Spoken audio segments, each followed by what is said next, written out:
মরিচ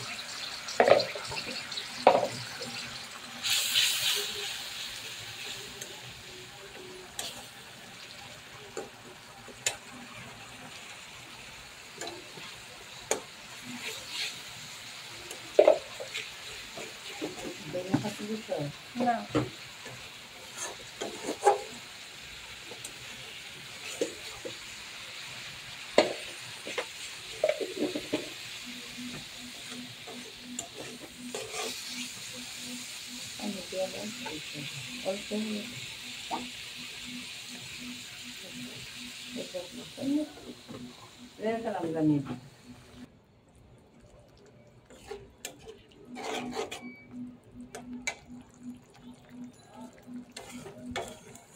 hello guys, আসসালামু আলাইকুম। কেমন আছেন সবাই?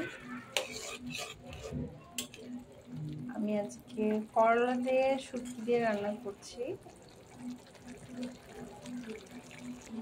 এই করলাগুলো আমাকে আমার এক ফ্রেন্ড ওর বাবার বাসা থেকে এনে দিয়েছে। গ্রামের টাটকা করলা, মানিকগঞ্জে থাকে আমার ফ্রেন্ডের বাবা। তো এখানে গেছে ও বেড়াতে, তো আমার জন্য টাটকা সবজি এই করলাগুলো নিয়ে আসছে।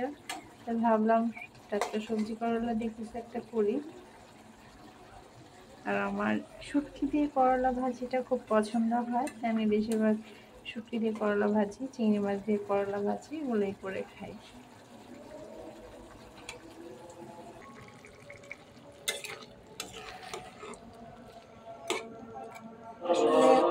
টাটকা সবজির মধ্যে একটা আলাদা খুশবু আসে, অনেক সুন্দর লাগে। আর করলাগুলো যদি গাছে ধরে থাকে এতটাই সুন্দর লাগে যে বলার বাইরে।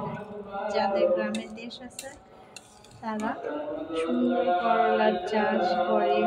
প্রত্যেকটা সন্ধ্যা দেখা যায় নিজ হাতে সবজি রান্না করে খাওয়া।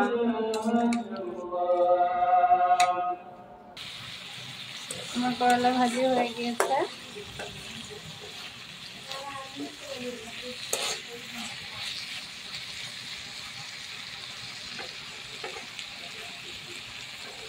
আমি আমার ফ্রেন্ড মুক্তাপুকে অসংখ্য ধন্যবাদ জানাচ্ছি এত সুন্দর একটা সবজি দেওয়ার জন্য। আমাকে গিফট করেছে আপু, থ্যাংক ইউ। ভালো থাকবেন সবাই, আর আমাকে সবসময় একটু কষ্ট করে ফলো দিয়ে রাখবেন যেন আমি আরও ভালো ভালো ভিডিও আপনাদেরকে দেখাতে পারি। ভালো থাকবেন সবাই, আসসালামু আলাইকুম।